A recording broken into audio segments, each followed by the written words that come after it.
নমস্কাৰ মই এটি আপোনালোকৰ লগত এটি বিষয়ৰ ওপৰত কিছু কথা শ্বেয়াৰ কৰিব বিচাৰিছোঁ মই আজি অয়েল কেঞ্চাৰৰ ওপৰত কিছু কথা আপোনালোকৰ লগত শ্বেয়াৰ কৰিব বিচাৰিছোঁ অয়েল কেঞ্চাৰ আপোনালোকে নিশ্চয় ধৰিব পাৰিছে কি মুখৰ বা মুখগহ্বৰৰ ভিতৰত হোৱা যিকোনো ধৰণৰ কৰ্কট ৰোগক আমি মুখৰ কেঞ্চাৰ বা অয়েল কেঞ্চাৰ বুলি কোৱা হয় বিভিন্ন ধৰণৰ অয়েল কেঞ্চাৰ ৰোগ আছে অয়েল কেঞ্চাৰ কেনেকৈ বা কি ধৰণে হয় বা কাৰ হোৱাৰ সম্ভাৱনা বেছি থাকে বা ইয়াক আমি কি ধৰণে প্ৰতিৰোধ কৰিব পাৰোঁ বা ইয়াৰ কাৰণে কি কি ধৰণৰ সাৱধানতা অৱলম্বন কৰিব লাগে সেই বিষয়ে আজি মই কিছু ক'ব বিচাৰিছোঁ মই হৈছোঁ Dr.Vaskar দত্ত মই আপোনালোকৰ লগত মুখগহ্বৰৰ কেঞ্চাৰৰ বিষয়ে মই কিছু জনাব বিচাৰিছোঁ মুখগহ্বৰৰ কেঞ্চাৰ সাধাৰণতে 50 বছৰ ওপৰৰ মানুহৰ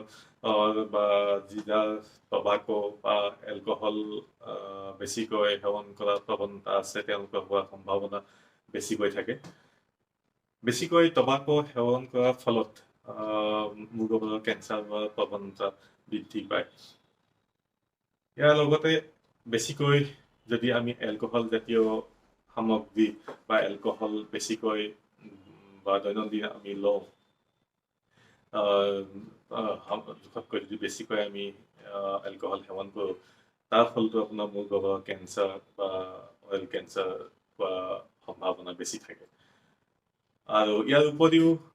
মুখগহ্বৰৰ কেঞ্চাৰ 50 বছৰ বয়সৰ ওপৰত হোৱা লোকৰ হোৱাৰ সম্ভাৱনা বেছি থাকে এইকাৰণে যিহেতুকে বয়স হোৱাৰ লগে লগে আমাৰ দেহত এণ্টিঅক্সিডেণ্ট কমি আহে আৰু সেই এণ্টিঅক্সিডেণ্ট কমি অহাৰ ফলত আমাৰ চেলবিলাক ডেষ্ট্ৰয় হোৱাৰ সম্ভাৱনা বেছি থাকে আৰু তাৰ ফলত কৰ্কট ৰোগ হোৱা বা মুখগহ্বৰৰ কৰ্কট ৰোগ হোৱা বেছিকৈ দেখা যায় মুখগহ্বৰৰ কৰ্কট ৰোগ মুখৰ কোন ঠাইত হোৱা বেছিকৈ দেখা যায় মুখগহ্বৰৰ কৰ্কট ৰোগ মুখৰ যি স্কোৱামাছ চেল বা মুখগহ্বৰৰ যি কোষ বা মুখগহ্বৰৰ ভিতৰৰ আৱৰণ তাত বেছিকৈ হোৱা দেখা যায় আৰু সেই স্কোৱামাছ চেলত মুখগহ্বৰৰ স্কোৱামাছ চেলত হোৱা সেই কৰ্কট ৰোগক স্কোৱামাছ চেল কাৰ্চিনোমা বুলি কোৱা হয় ইয়াৰ উপৰিও মুখগহ্বৰৰ লগতে লিপ বা এনেকুৱা ঠাইতো হোৱা দেখা যায় আৰু কৰ্কট ৰোগ আমি কোনবিলাক ঘাঁ বা কেনেকুৱা ধৰণৰ ঘাঁৰ প্ৰকৃতিক আমি কৰ্কট ৰোগ বুলি অনুমান কৰিব পাৰোঁ বা আমি ভাবিব পাৰোঁ টপা বায়পসি বা ইত্যাদি নকৰাকৈ যি ধৰণৰ ঘাঁ বহুত দিন ধৰি মুখগহ্বৰৰ ভিতৰত নুশুকোৱাকৈ আছে বা ডক্তৰক পৰামৰ্শ লোৱাৰ পিছত কিবা দৰৱ পাতি আদি ইত্যাদি ইউজ কৰাৰ পিছতো যদি ঘাঁ নুশুকায় গতিকে লং ষ্টেণ্ডিং তেনেকুৱা ধৰণৰ অয়েল আলচাৰ কৰ্কট ৰোগ বুলি ভাবা হ'ব পাৰে বা এনেকুৱা ধৰণৰ যদি লং ষ্টেণ্ডিং অয়েল আলচাৰ থাকে তাক আমি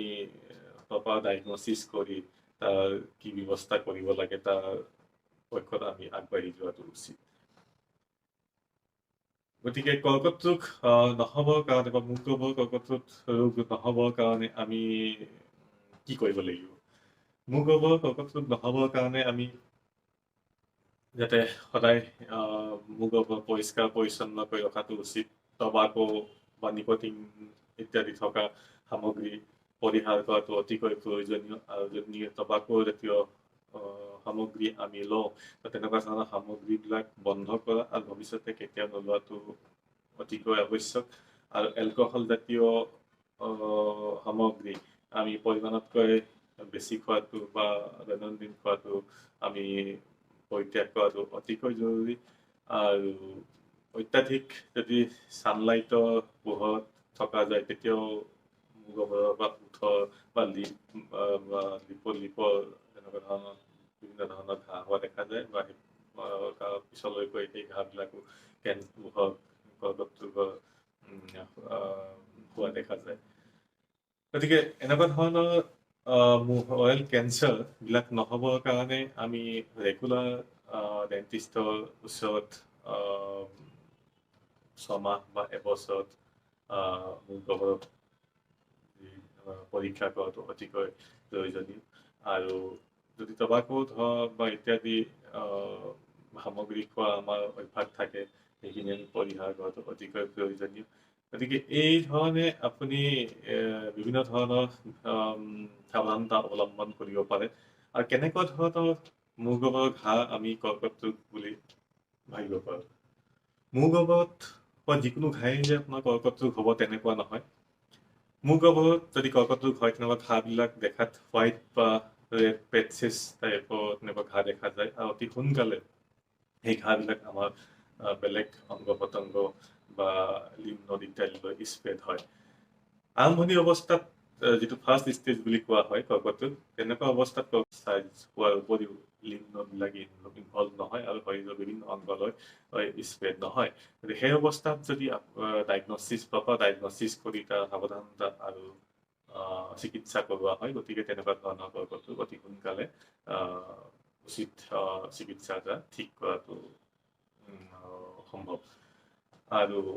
ষ্টেজ 1, 2, 3 এনেকুৱা ধৰণৰ ষ্টেজ যিবিলাক থাকে কৰ্কট ৰোগৰ গতিকে ষ্টেজ 1ৰ পৰা আপোনাৰ ষ্টেজ 4 পাবৰ কাৰণে এপ্ৰক্সিমেটলি 5 years সময় লাগে বুলি কোৱা হয় গতিকে আৰম্ভণি অৱস্থাতে যদি আপুনি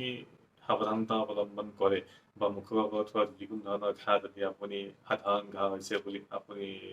অৱহেলা নকৰে তেতিয়াহ'লে অতি সোনকালে মূৰ গৰ্ভত হোৱা যিকোনো ধৰণৰ লাম্প বা ঘাঁ বা মূৰ গৰ্ভত হোৱা টেমুনা